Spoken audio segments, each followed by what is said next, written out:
It's so easy to do, but not enough people do it. You can make an argument that everything is sales. It's not necessarily about the product or service that you sell. It's how you make somebody feel.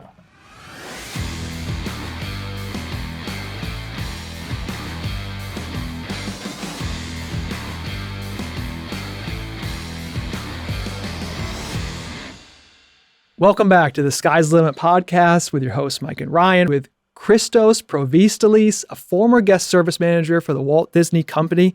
He had the pleasure of working at the flagship resort during his entire career. He served everybody from governors, senators, celebrities, executives from Fortune 100 companies on a daily basis. After he left the company, he created a customer experience keynote called What Do You Sell? That he does for conferences for all sorts of industries, including real estate, and serves as a customer experience consultant. With that, let's kick off part one. Christos, welcome to the show. I'm really excited to hear your story after we heard you speak. About a couple months ago, you came in and spoke, told us your story. So I just think that a lot of our listeners could benefit. It doesn't matter what industry you're in. I think what you have to say is gold. So really, really happy to have you on here. Thank you so much. And why don't we just get into it? Why don't you tell us a little bit about yourself, your background, your bio, and where you're at today? Sure. So I'm currently a full-time speaker. I speak on the subject of customer experience, and that comes from my education and my training and my experience working for the Walt Disney Company. I worked at Disney in Orlando, Florida for 6 years. And during my whole leadership career, I was really lucky. I was placed at Disney's flagship resort and their food and beverage. And they ask you when you first become a leader for the company, they ask, where would you like to be? And I said, you know, my family owned a takeout and delivery pizzeria. I'd love to work as a leader in a quick service restaurant in the theme parks. I'm an extrovert. I love people. I love excitement. I said, place me in a quick service place at a theme park. And Disney said, we try to place you where you want and where we feel you do well for the company. And they ended up placing me the exact opposite of everything I asked for, and which made me really, really nervous. They placed me at their flagship resort at a table service restaurant. So my everyday customer was either a senator, a governor, a celebrity, or an executive from a Fortune 100 company. That's who I, served. I had the pleasure of serving like Tina Fey, the Real Housewives of the OC. I served Whoopi Goldberg. I served Tommy Hilfiger. I just served a lot of prominent people. And it was really, really nerve-wracking to serve them. But I learned a lot working there, and I learned exactly, what Disney does, right? What Disney does to really make people want to come back there. So I took all that, and I've been speaking for some years now, on and off. And as of late, I have been, speaking full-time. And I speak in various industries, mostly in real estate, lending, insurance, and hospitality. I've done one-offs everywhere, but at the end of the day, customer experiences doesn't matter, right? It doesn't matter what industry it is. We all have customers. So, and that's where I am today. Yeah, it's amazing. Wow. So you basically are leveraging your experience in learning from Disney and applying that to your own business and practice now, and you're doing basically public speaking on behalf of yourself to Fortune 500 companies, insurance companies, real estate companies, and it's really about how to serve their clients better.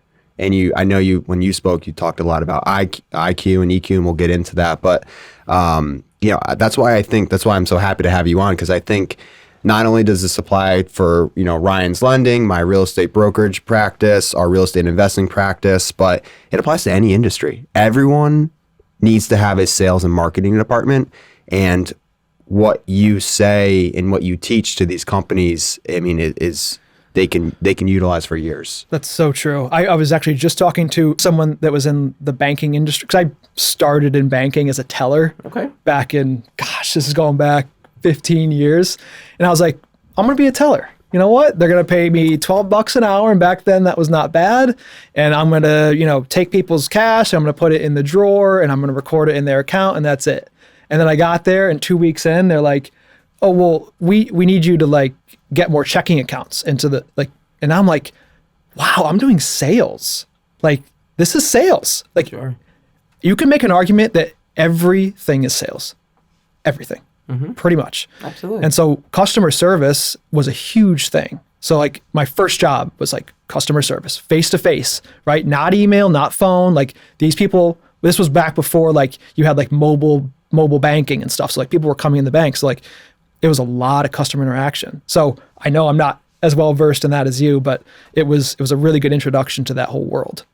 Go ahead. No, I was to say, what do you think your biggest takeaway while working at Disney was as it relates to customer service? Literally going to say that. Like, is there like a one thing that Disney does? Yeah, like did a light bulb go off, or like, wow, that makes sense, and I'm gonna keep that forever. The things that we learned about business was very deep. We didn't just learn that, how to make a customer happy is you just give them, here's a free drink and thank you. That does something, right? But they taught us about how emotions work, right? They really taught us how emotions work. And I was like, at that time I was in my late 30s and I'm like, I know how emotions work. And then I started learning, and I was like, I really don't know how emotions work. And I learned that emotions control the quality of our life, right? They control the quality of everything. If I were to work for someone and I got a raise, that day that night I go home, I'm excited. I can't wait to talk to my wife. I can't wait to talk to my family, my friends, let everybody know. If I got demoted or lost my job, I'd want to go home. I wouldn't want to talk to anyone. Probably want to be in my room by myself or in my office, not want to go out. We learned what emotions really are. And Disney taught us that for our customers, and Disney calls their customer their guest, to really want to come back, we have to build an emotional connection with them. They have to feel something when they leave Disney. They can't feel neutral. They can't go there and go, yeah, it was okay. They have to feel something, anything, right? They have to feel happiness. They have to feel grateful. They have to feel important, whatever that is. They have to feel something, right? And Disney makes sure that they try to get to know you as much as possible. Disney doesn't just concentrate on demographics, right? They concentrate on psychographics, right?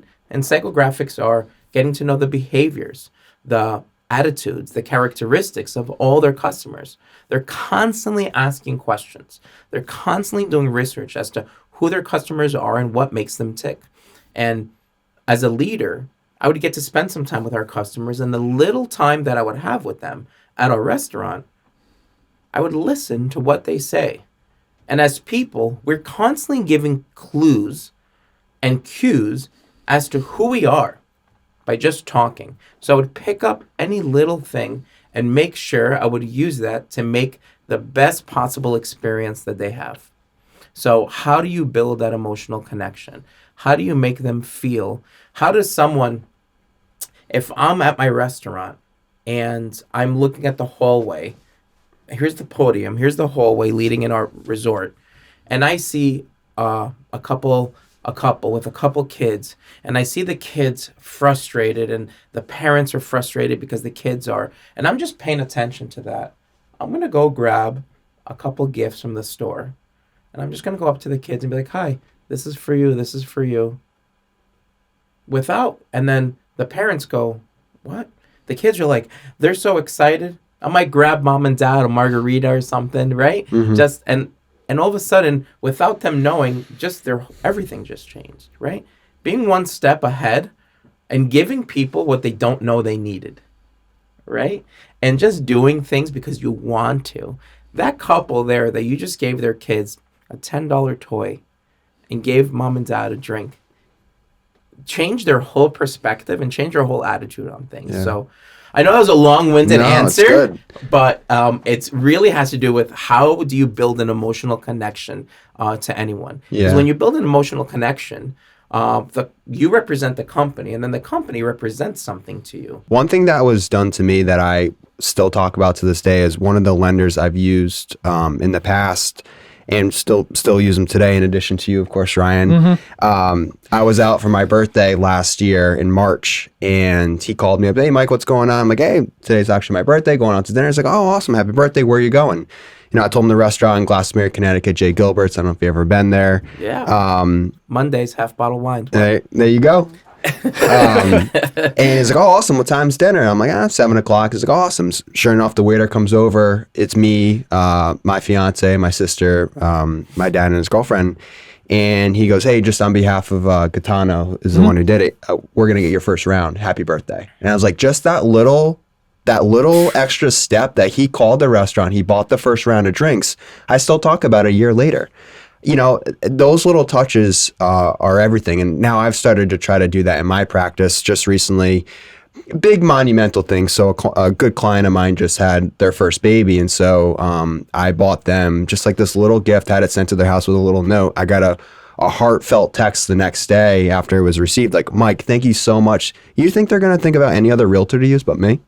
Probably not. I would hope not. But just those little touches, it cost me $25. And, they'll be a client for life.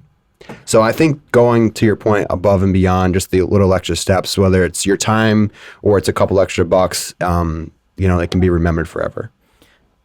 It's not necessarily about the product or service that you sell. It has to do with it. It's how you make somebody feel, right? How you felt when that first round was bought for you. Right. How you felt is everything, right? It's the feeling you remember, not the act of it. Of course. So now you're like, that's really nice of them to do that, right? A very simple gesture. Very, very simple. But it really takes little to no effort to really make someone feel significant, right? And significant is one of the 6 human needs we all have. And under significance, you either need to feel special, important, unique, or needed in every situation in your life. That person, that lender, made you feel special, possibly made you feel needed. It was really, really nice that he did that. But you're here a year later talking to me about it on a podcast, right? Yeah. So it meant something. So now let me ask you, you speak to a lot of realtors and insurance brokers that you mentioned in the past. And so insurance is a pretty dry transactional business. What kind of tips and tricks do you give these insurance people? And I'm sure it applies to any industry. I'm not trying to give away all your secrets here, but where it's not, insurance isn't a face-to-face conversation. A lot of times it's over the phone or email. Same with lending. What kind of tricks are you giving people in that industry to make a difference or to stand out amongst all the other million insurance brokers out there? I think lately, in the last couple of years, especially in the coastal states, from what I'm understanding in the insurance industry, insurance has become pretty tough. Prices have increased dramatically in some cases, and it's happening with everyone. So one thing when I talk to insurance salespeople or anyone in the insurance industry is when your customer calls, just listen to them. Just listen. Don't interrupt. Don't say, "Listen, this is going on with everyone." Just listen. They might need just an outlet to talk about it. And then when they're done speaking, let them know that you are trying your best and reaching out to the different companies, carriers that you have access to. And you let them know that you understand what they're going, because you're personally going through that. Your insurance rates have increased by 20, 30, 40, 50% in some cases. They're people just like you. Put yourself in their shoes, right? The best way for you to be able to really understand how people feel, put yourself in those shoes. Don't be upset. Don't be pissed. They're people, right? And they're the ones that supply you with your life, right? They're the ones that supply you with your living. You'd be surprised. You'd be so surprised by just listening, intentionally and actively listening and asking very pointed questions, how much you'd get and how far you'd get with people. When you were here a couple of months ago, and I was telling you before we started that talk that you did, I felt guilty not having like paid a lot for. And I'm not trying to like make it about money, but like it was just very impactful, and I just felt very honored to like be a part of like such like an intimate group that you. Thank you. Yeah, so that was amazing. But afterwards, I did talk to you about this question that you just asked. So a lot of what I do is over the phone and on text, right? And email. So it's not like in person, like I was just saying at the bank. And you mentioned that two things that stuck with me that I should employ to sort of create more of a connection, because emails aren't, they're not that, you can't really connect that well. Texts, I certainly, they can get misconstrued very easily. So like one thing, you could easily send a voice text, very easy. Instead of like typing it out, say, hey, John, thank you so much for submitting your information. I got the information, I quoted it for you, and I just emailed it to you. Any questions you have at all, please give me a call. Happy to answer them. I could do something like that. Two, and I know there's a lot of services like this online, but you recommended BombBomb, yes, which sends like personalized videos, right? Mm-hmm. So like you could basically do what I just said in the text, but do it in a video. So they see you, they're making that connection, and it goes so much further than just sending a text or just sending, like in my case, a quote for financing via email. So what do texts and emails lack, right? Emotion. They lack emotion, and they lack tone and pitch of your voice, right? And tone and pitch of our voice is 38% of communication. There's something called the 7-38-55 rule of communication. 7% of our communication is verbal. Only 7.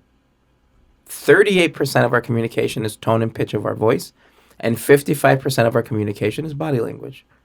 So send an email, that exact voice message that you sent, put that in a text. It can't be misconstrued really negative, but it's very dry. It's very to the point. It's okay, yeah. But the way that you said it, with your tone and pitch, you're excited to let them know about it just lands differently. So when it takes the same amount of time, actually, I think it takes less time, less. right, to send the voice message, which, in your industry, I would be sending them all the time so people can really feel what you're saying. And companies that send emails, they can be misconstrued, and text messages, they definitely can. And sometimes you might not think so, and then you read it a day later and be like, oh, this could be taken a certain way. So it's just really important to include, we have the technology to send the voice message. Send the voice message. Right. Send the damn voice message. Unless you're telling them, hey, you're clear to close. You could send that in a text. Yeah. And I don't think it could be misconstrued in any way, but you're clear to close. Have like right? 10 exclamation points and everything. But anything else, send the voice message. Let them understand and feel what you're saying. You have to be able to feel your words, right? And you want them to understand what you're saying. And really, you build somewhat of a connection when you're sending those voice messages. They seem like they're excited to hear from you, and you're excited to serve them. We know that you spent a good number of years at Disney. We talked about sort of like, what you learned there and what, you took away from there. What's sort of like one of the biggest takeaways that you exited Disney with? My biggest takeaway is this. So the name of my talk that I do for companies when I keynote their conferences, the name of my talk is called "What Do You Sell?" And the biggest takeaway I had from Disney was I had an executive come into my restaurant that I was in charge of, and I remember this day. It was clear as like it was yesterday, and it was 10 years ago. And this executive came into my restaurant and said, Christos, how are you? And I said, I knew who this person was. You know, he knows who I was. And he's like, I just want to ask you a really simple question. He said, Christos, what do you sell? And the first thing I thought of, I was like, man, this guy's an idiot. He can't read the menu behind me. So I turned around, I started pointing, and I started reading the menu. And he goes, do you think I can't read the menu behind you? And I go, what do we sell as a company? He said, oh my goodness. Oh, wow. Okay. We sell theme park tickets, and we sell hotel rooms, and we sell merchandise. And he goes, that's not what we sell. And I go, You know, and he asked me, he goes, what does Nike sell? And I go, sneakers. He goes, that's not what they sell. He said, what does Rolex sell? I go, watches. He goes, that's not what they sell. And at this point in the conversation, I go, I have to be dreaming. I have to be dreaming. There's no way that this is happening. And he goes, Christos, understand one thing. He goes, Nike, Rolex, and Disney, we all sell the same thing, but a different kind. And I went, what kind of cryptic clue is that? I go, I have no idea what you mean. He goes, Christos, understand this. We don't have the best theme parks. We don't have the best restaurants. We don't have the best resorts. We have the best people. And he goes, the only thing that we sell is an emotion that people desire, is the only thing that we sell. And the things that you see around us, the theme parks and the resorts, those are our props that we use. And I went, wow. He said, I asked you what Nike sells, and you said sneakers. He goes, Nike sells motivation and inspiration through the sale of their sneakers. I asked you what Rolex sells. So when you watch a Rolex commercial, what do you see? You see a well-dressed person coming out of an expensive car. They sell status and success through their watches. He goes, but we're lucky. We sell the most desired human emotion that there is. We sell the emotion of happiness. Is the only thing that we sell. And the next thing that he told me, guys, this stuck with me, and this made me think really different about every business that I approach, every business that I speak to, every business that I'm a part of. You have to know and understand what you sell if you're going to sell it. And when you know and understand what you sell, your job is to evoke the emotion you want your client to feel.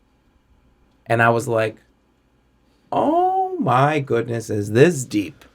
He goes, you thought we sold flatbread pizzas and ice cream. He goes, that's not what we sell. Your job is to make sure every single person feels happiness, right? When we're talking to realtors, right? When I'm talking to a group of realtors and I ask them, what do you sell?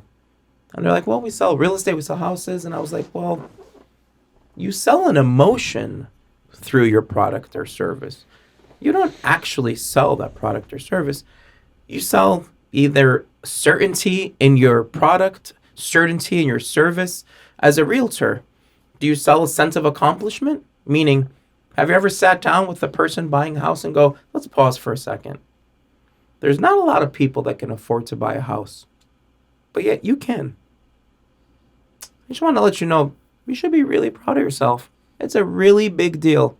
It's one of the 3 biggest things we do in life. Congratulations. You have no idea if no one ever has said that thing to them. You have no idea if they're just working. Their family depends on them. They don't hear that. You made them feel a certain way. And when you make someone feel a certain way, guess what? They're going to want to be around you. They're going to want to work with you. They're going to want to talk about you because what? You made them feel significant, right? So know and understand what you sell. Do you sell confidence in the transaction that you're going to get them the best deal ever? Do you sell a sense of family, right? That you're going to be able to have a house and your landlord is not going to be able to change your price and to be able to add these new things to the lease. You sell a sense of ownership. Like, what do you really sell? So when I talk with realtors and lenders and insurance agency owners and hospitality groups, what do you really sell? And sometimes they sit back and go, whoa. We have to, and there's the companies that are like, are okay and very self-aware. I mean, I've had a couple high-level executives tell me, I don't really know what we sell. I thought we sold this. We actually sell this through this. Yeah. And we have to change the way that we do things. So I think that applies to all landlords out there too. And we're personally experiencing this firsthand on this latest property we have. We have this one tenant who calls nonstop, and it's a professional tenant. It's not, a residential property. It's a commercial property, and this is it's an office that they're running out of it. But they call on the littlest things, and it's a different level of customer. I think all landlords are providing some sort of customer experience, Absolutely. or tenant experience, we'll say, Absolutely. aside from Airbnbs and VRBOs and all that good stuff. But just for someone utilizing your space, for this one, and I can peg them to a T. This one particular gentleman, we have a full-time property manager on this. He bypasses him. He calls me directly. And the difference why he does that is because I pick up 90% of the time on that first phone call. And to him, that is the most important thing. He wants to be heard. Whether the reason for the call is justified or not, he just wants to be heard, and he wants to be treated as like he is in an A-class building, right? And he wants to be treated that way. And it's just all about how you receive that information and how you can and how you treat him ultimately. And it's a customer experience. And he's a tenant of ours. And how did you learn that that's what he wanted? Did you figure that out somehow? I think you did. High EQ. Oh, okay. High EQ. Okay. Right. No, I'm just kidding. That goes You said back don't to be cocky. don't be though. cocky. I know. No, I don't know how I learned that. Well, I mean, I think, well, not to give you too much credit, but maybe it is an EQ thing. Like, let's just say the first. I don't have that high of IQ, so I have to have it in a little bit of EQ. You can read people. Like, let's just say you picked up the phone 3 times in a row on the first call, and this person has a very particular tone, and I think he has really like softened up now that Mike has been taking his calls like he has. So I think after the second, third, fourth call, it's like, okay, wow, like this person is sounding a little bit softer. Sounds like they just want to be heard. I mean, I think you picked up on that. Yeah, even if you can't pick up the call, it's having an auto response, or it's having some sort of system and process in place that just allows the reach back out. Just you able to contact them in some light or process that says, hey, I'll call you in an hour, but make sure you make that call. If you don't call in an hour, then you just lost all your credibility. Mm-hmm. So just something in place that allows you to service. You want him to. You want him to feel like he's your only tenant, right? Same with any customer. You want, if you're giving a speech, you 100%. Want them to feel like you gave this speech just for them. 100%. You might give that speech 10 times over throughout the year, and you might do one loan, but this loan is for you, right? Yeah. So I'm working on a deal in North Carolina. It's the seller is selling a whole bunch of properties. It's definitely the biggest deal, if it closes, I will have ever done, right? Amazing. Yeah. So we're dealing with the seller a lot, which is a little bit uncommon, right? It's like he's technically not really my client. I'm trying to do financing for the buyer, but I'm constantly on phone calls very late at night with the seller. And I was talking to my broker friend that I'm doing this deal with, and I'm just like, man, I don't get him. Like, why does he feel the need to talk to us at 10:30 at night, almost every night? Why are we having these conversations like this? And he said to me, maybe my emotional intelligence isn't high enough, but he's just like, I honestly think he just wants to be heard. He's not an aggressive person. He just wants to voice his opinion, voice his concerns, and be comforted. Voice concerns, be comforted. He just wants to have that dialogue and just kind of a little back and forth, but with us, and just see how the day went, what we accomplished, why we didn't do this and that, and what we're going to do to rectify it potentially. And he just likes to have that conversation. And to be honest, I guess it's not harmful, right? To just have that conversation, give him a little bit of comfort, and set him on his way. But that's what they need, but because all of us want to be heard. All of us, whether you admit it or not admit it. Or some people like, oh, I don't like to talk a lot. You know what? Whether you don't want to talk a lot or whatever, you still need to be. I mean, the definition of human connection is it's an energy, right? It's an energy that happens between people when they feel seen, heard, valued, and understood.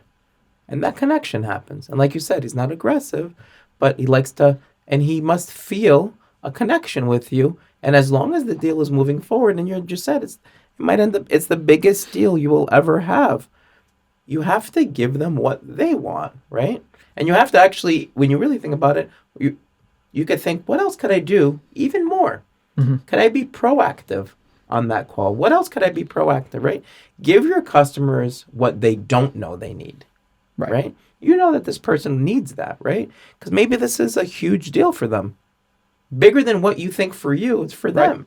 So make sure you just give them what they need. And you'd be surprised, when you just listen. You'd be surprised. When you have conversations with people and you just not talk and you listen, you'd be surprised as to what they think of you. They might leave that conversation and go, man, Ryan is so amazing. Ryan is so this, Ryan. And you actually hardly said anything.